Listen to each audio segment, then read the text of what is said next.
Share screen.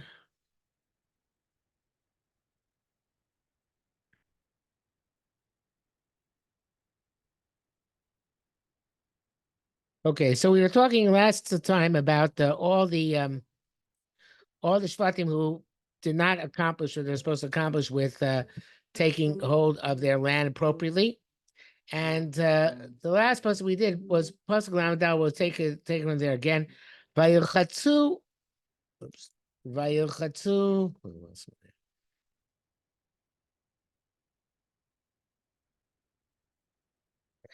Vayilchatzu vayamores bnei Dan hara. So Bnei Dan, who later in the Sefer are going to move up north because they were not able to get their proper location. They were pressed to the mountain. They were not allowed to come down to the valley of Ayalon, which is still there today, the valley of Ayalon. Even though Yeshua won a great war, a great victory in Ayalon during his time, nevertheless, it was not enough. The Canaanim was still plentiful there. And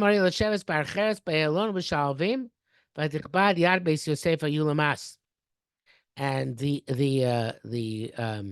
people from Amori and because Amori sat, the Canaanim sat in Harcheres Elon Shalvim, and the Bible says Lamas, the Malvim says, so my skill lost me the Shevet Dan started going up to the mountain.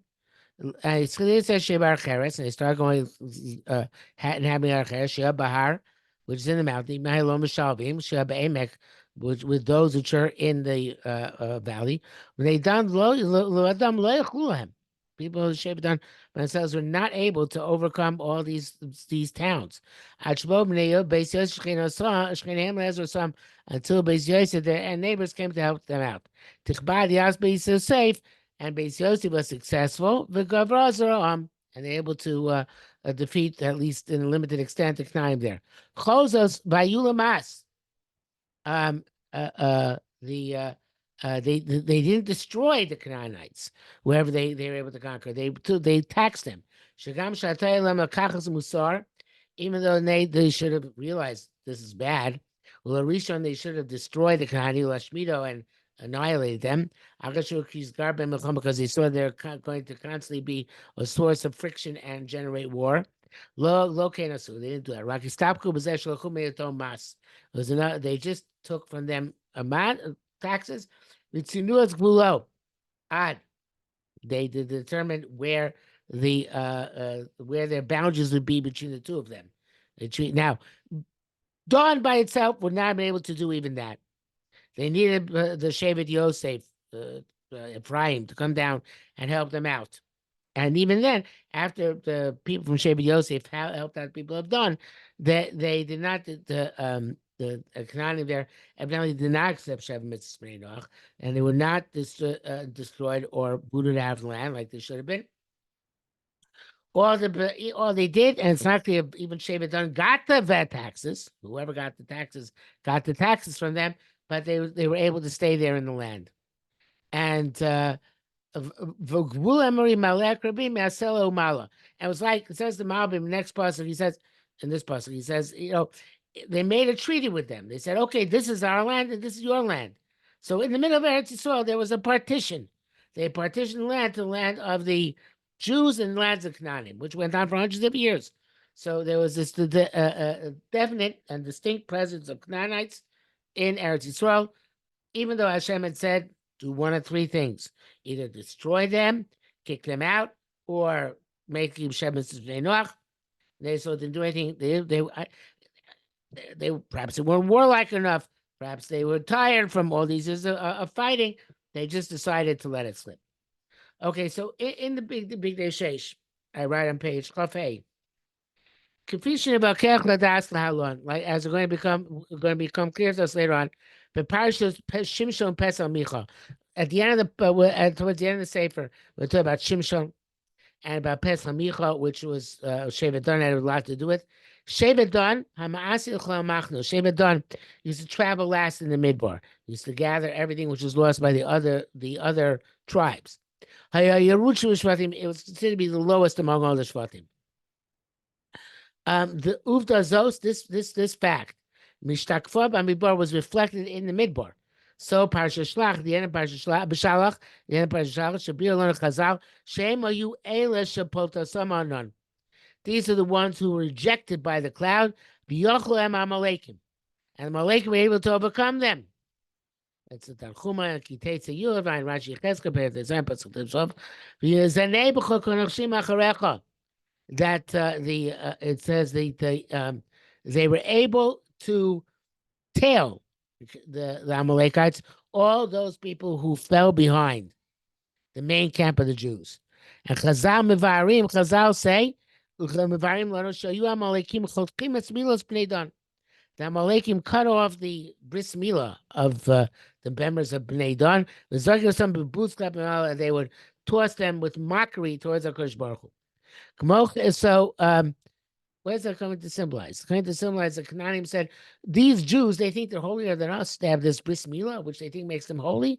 They're not more holier than us. And that's why we're going to chop off the bris milah and throw it up to Shemaim as a sign of our derision towards HaKadosh Baruch Hu and his claim that the Jewish people are holy. And the fact that the Anan did not protect the Bnei Dan who were hurt in this way, who suffered in this way, indicates that there was something to it. In other words, that they had lacked some essential kedusha, which would have protected them, and that's going to become clear later in the Sefer. That when, like I said, by Shimshon, by Pesach Micha. So this is also Tafa'asi Ma'yichida Irab Mitzrayim. It says in the Torah, one episode where a Jewish woman had relations with a non-Jewish man. And that was Shlomis Bes Divri Lamatadon. That was Shlomis Bes Divri, and therefore her son was not able to, whose son was father was the Egyptian, was not able to pitch his tent together with Machnedon. And Chazal say that she was a very, she was not a particularly tzniustic woman. So therefore that lack of tznius is also something which Shevet Dan had as a problem, evidently. Siman Adobar, it indicates they were weak when it came to desires and inappropriate behavior. So that means they're in the same spiritual ballpark as the Knanim. So Hashem helped those who were holier to overcome the Knanim. Their holiness helped them to overcome the Knanim, but not Shevet Dan. So Shevet Dan was the weakest, and needed Shevet Yosef, who we know Yosef HaTzadik represented a high level of being careful not to do Averos, which had to do with Arias. They had to come along and assist Shevet Dan to the extent that Shevet Dan was able to accomplish anything. So therefore, they weren't able, didn't have the spiritual koyach, Larish Amiktas to vanquish, even partially, as the Canaanites from the Canaanites who were in their portion. Rak we see a Zarm Yosef Tzaddik, only like we said, with the assistance of the descendants of Yosef Tzaddik. Hamanusim, who were accustomed, the Bagdara with Taiba to be fenced in, to be limited in their desires and their lust. Only with them, they were able to have a partial success in their toil of conquest. Now, to sum up, Berchashul Asim Leib Elish Shvatim Lonim Nukan. Which Shvatim are not mentioned among all the Shvatim here? Reuven and Gad Lonim. The Reuven and Gad are not mentioned because of a simple reason. Because Reuven and Gad were on the other side of the Jordan River. So they took their portion a long time ago, long time before this. There's nothing to do with them. Mio Lonim now, who else is not mentioned? And I don't see any of the fortune point this out. But it's a blatant, it's obvious. Look at all this they mentioned. Shevet Yisachar. Yisachar is not mentioned in this whole parak and how it conquered its land or didn't conquer its land. So I'm assuming that Minei Yisachar Yodei Bino Itim Ladas Ma Yisrael. It says in the Bible that from Minei Yisachar came the scholars who knew exactly how to make the calendar, and they're able to tell Jews how to make the calendar. And Chazal say from this, who makes the calendar? The Sanhedrin. So Yisachar came the heads of Sanhedrin. Shevet Yisachar Hamik Masayim was Sheis Andros Yisrael Chazal Sora that there were 200 heads of Sanhedrin came just in Shevet Yisachar. Kanes Chus Torasam Amzam the Kaim Mitzvah Kibush Aretz Karoi. So evidently they're not enumerated here because they conquered their portion properly. All the people are enumerated here. Shvati enumerated here, besides Reuben and God, not enumerated because they're on the other side of the Jordan River. All the Shvati enumerated here are enumerated because they failed in their mission. And then even Shevet Yehuda stopped at a certain point. And then Shevet Yisachar was the only Shevet which on the east bank of the Jordan River was able to successfully conquer all the territory it's supposed to conquer. And that was because they were great Talmidei Chachamim, and therefore we assume great Tzaddikim, and therefore they had special Siyat Dishmaya more than any other Shevet. You know, it says that even in the Midbar, the reason why the Sana ben Tzur brought his carbon when they consecrated the Mishkan on the second day is because it was his idea to bring these karbanos. Rashi brings that on Chumash. So Yehuda brought on the first day because Yehuda was going to be the king, but the second day was Yisachar because Yisachar were the primary tribe, evidently, of Talmidei Chachamim in Am Yisrael. So being Talmidei Chachamim, and also being Dayanim, they were judges, and the fate of Arias, of being involved in all sorts of desires and lust and appetites, is one where you don't know how to set boundaries. You're not self-disciplined to stop yourself from pursuing those desires. Shevet Yisachar were judges. Judges, by definition, have to be able to set up and maintain boundaries.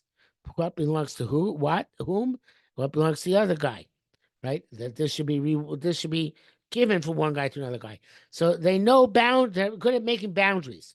So it could be that's why Shevet Yisachar was able to overcome the Knanim in their area, because they had that koyach of being able to make boundaries. Okay, here again, make boundaries in the spiritual sense, not make boundaries in the physical sense, but to know how to judge things, what to allow and what not to allow. Okay, that is the end of the first parak. The next parak. Vayam alach Hashem el mina Gilgal el habochim. The Malach of Hashem came from Gilgal to Bochim. Bochim means a place of crying. What that means, we'll have to see. Vayomer, he said, Ale eschem mimitzrayim. He said, name of Hashem. I took you out of Egypt. Vavi eschem l'oretz Hashem nishbat l'abozechem. And I brought to the land which I promised to your forefathers, to Avraham, Yitzchak, and Yaakov.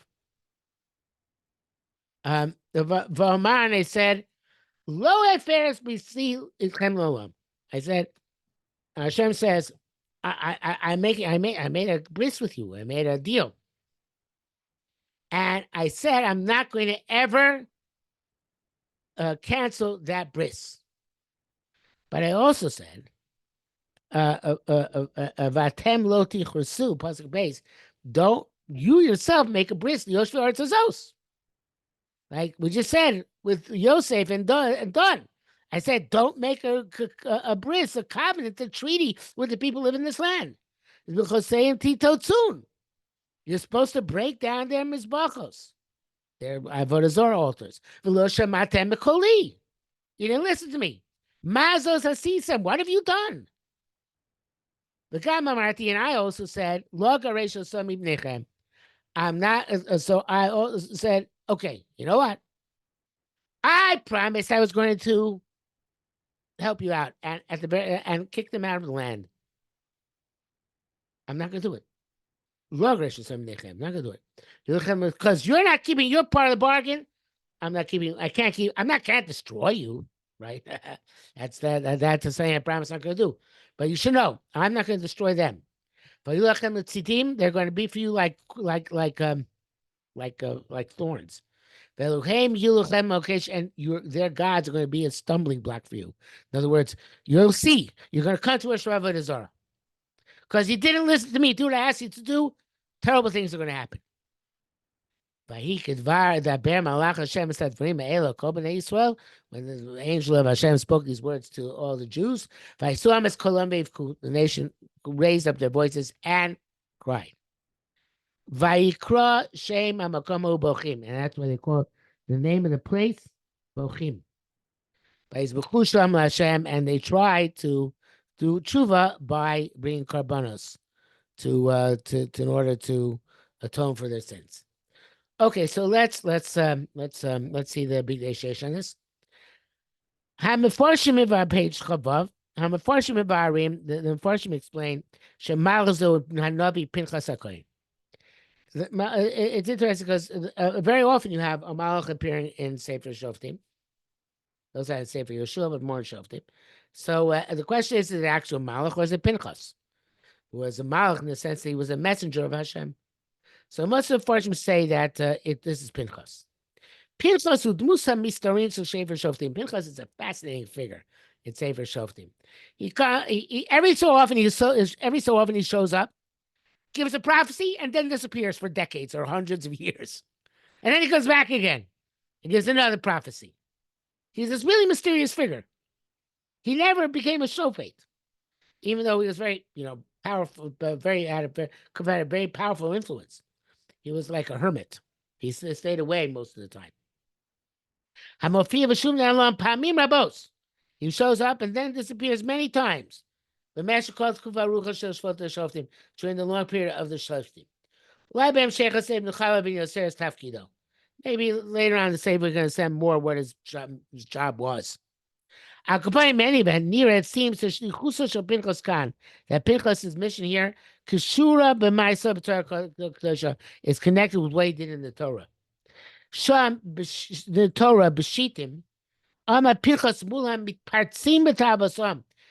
Pinchas stood in the breach opposite those people who are priestistic, who fulfilled their desires. By taking the opposite midah. They were Balei Taiva, they had tremendous desires. He was a Balkina. He was tremendously zealous in standing against those desires. When he was zealous with my zealotry among them. In the positive sense. Only in the positive sense. In other words, he was not just being zealous, nasty, and harsh. Nowadays, most of the people you see who are zealous are doing it because they enjoy being zealous. People protest something. It's not usually the case because they're really, really, we see it the Palestinians, the pro-Palestinians, right? People protest, they don't know what they're protesting about. They're not in it because they really know what they're protesting about. They're in it because they enjoy protesting. People enjoy protesting. It's fun. It's fun, especially when you can hate somebody. It's even more fun. So therefore, what Pinchas has a special pasuk in the Torah which says, as we're going to see in a moment, that he did it l'shem shamayim. When he protested, he did it for the right reasons. Okay, so that's called gvura, heroism. Al derech, like it says in Ezu Gibor, who's a hero, so somebody who's able to restrain his Yetzer Hara. Pinchas didn't have a problem with the Yetzer Hara, and therefore he's able to fight against the people who gave into the Yetzer Hara. So now Pinchas is also sent again now. So teach the Jews as midos hagbala, the midah of setting boundaries, and putting up fences. The proper balance. Of these two opposite midos of kina and taiva. In the negative, when they're called taiva and kina, they're bad. But they're also called chesed and gevura. Chesed meaning kindness, which corresponds to taiva, where you flow towards another person. Taiva is we do for your own benefit. Chesed we do for the other person's benefit. And gevura and kina are put together. A person who's a gibor is able to do things l'shem shamayim with a strength of character. But a person who lacks that l'shem shamayim, he just does it out of the fun of being a zealot, the fun of being jealous and angry at people. People find that fun. It's weird, but people do find that fun. So if one has these in balance, one holds one's desires in check by one's zealotry, by being, keeping back borders, and what doesn't get when doesn't go too far to the other side. That's called this proper balance. Of these opposing midos, Maveh Shleimus is called completion or perfection. Rishi Shalom, Pinchas got the bris of Shalom. Lichora Kini Malach, and it would seem that why it's called a Malach, because a Malach Shayach Kol Mivatzei Malacha Abur Melech.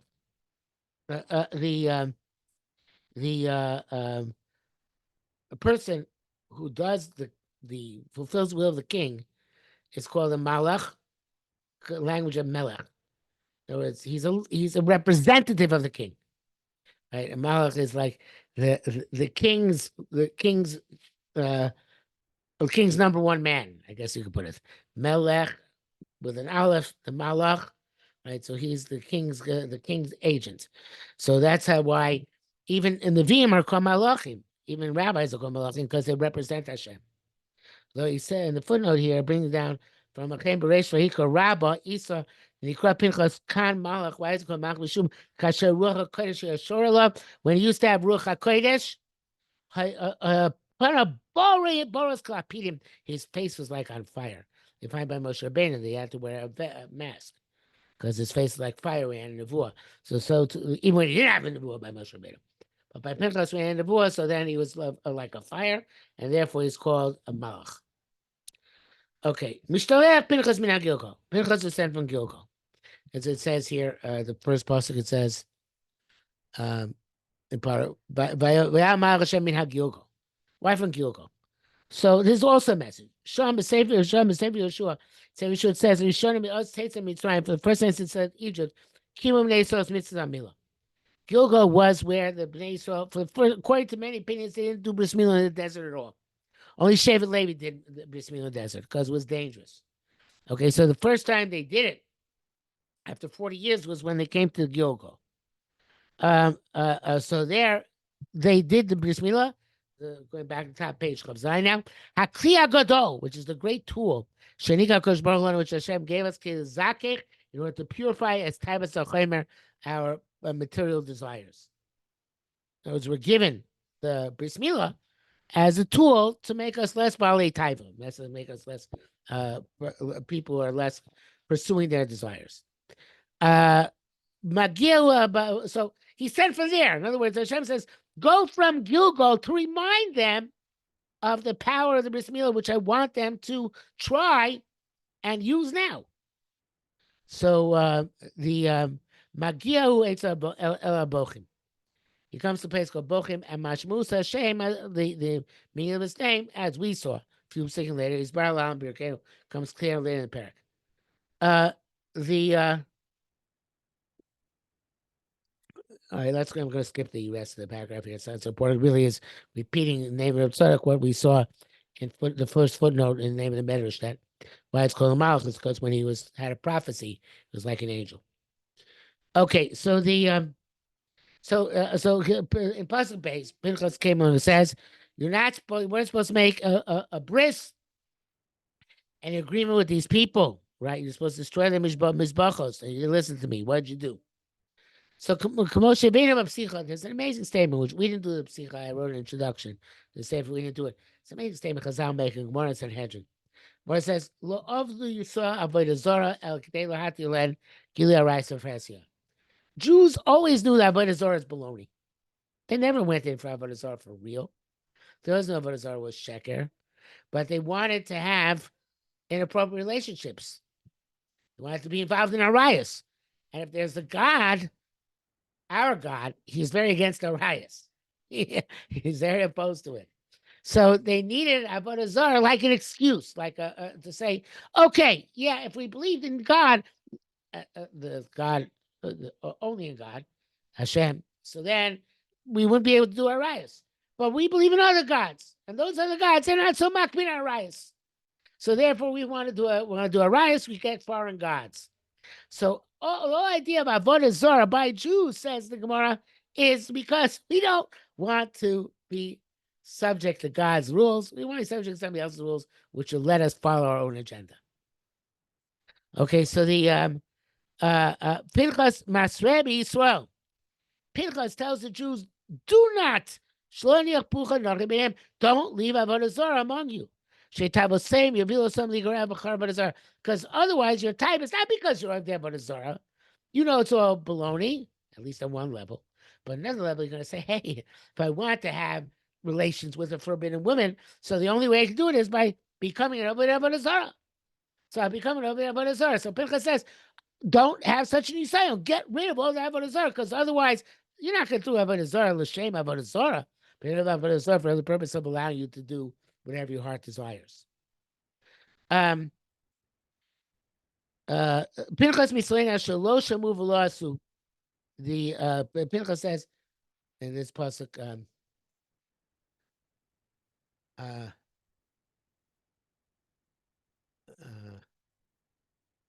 Shmatem B'Koli Mazos Asisim. You didn't listen to me. What did you do? So it's like the opposite of Nasa and Nishma, right? Nasa and Nishma was, we'll do and we'll hear. It says, you didn't listen, and what have you done? You did the wrong thing too, right? So the Hare Shavua Haid, this is an echo of Shavuos Yisrael Bahar Sinai, what Am Yisrael said, took a Shavuot Har Sinai. Nasa and Nishma. Haskuloi Michesh Shavuot Zos, the unique quality of that Shavuot, of that oath, Haisen Nechonos Yisrael was the preparedness or the readiness of the Jewish people. The Kaaba Atzon Lasos mitzvahs to accept oneself doing mitzvahs. I feel Tem Shevin or some even before they understood them. Hatluna here and here it's the opposite. It's saying even after they understood the mitzvahs, many of us something wouldn't do them. It's not some Nishma means we're going to do the mitzvahs, we'll do the mitzvahs, even though we don't understand them. And then we'll try to understand them later on. Here, because it says, below Shmatem B'Koli, right? You didn't listen to what I said. In other words, even after you heard, you knew what the verse of mitzvahs are. You didn't follow them. So, Mazos Asisim, what have you done? In other words, when you didn't hear, and then he went on to do bad things.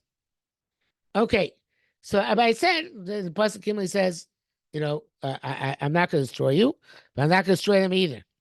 It's a bottom of page upside. Let's see, Bayogashmis. They're going to be like thorns for you. It's a physical problem. They're going to be terrorists. Never stop. Throughout Israel's history, there are always people in Eretz Yisrael who are out to get us. And not just people from outside the country. That's obvious. But even people inside the country. Because the Jews, 3,000 years ago, whatever it was, they didn't destroy 2,500 years ago, they didn't destroy the over there Avodah Zarah. More like 3,000. So they destroyed the over there Avodah Zarah. Therefore, they're always going to have a problem throughout history till today. A physical problem. But also by turning the page to page Chavches, by Ruchanis, a spiritual problem. Okay, and then in Pasuk Dalet, they all start crying, and they call the name of the place both. Hamaseh Hazeh, this story, Maskilos Maseh, reminds us of the story, Sefer Bamidbar. By Shema Moshe, it says Moshe heard the nation crying for family by family. As I'll say, they cried because Arias became also to them. They were not allowed to have relations with certain relatives anymore. It's Rashi there.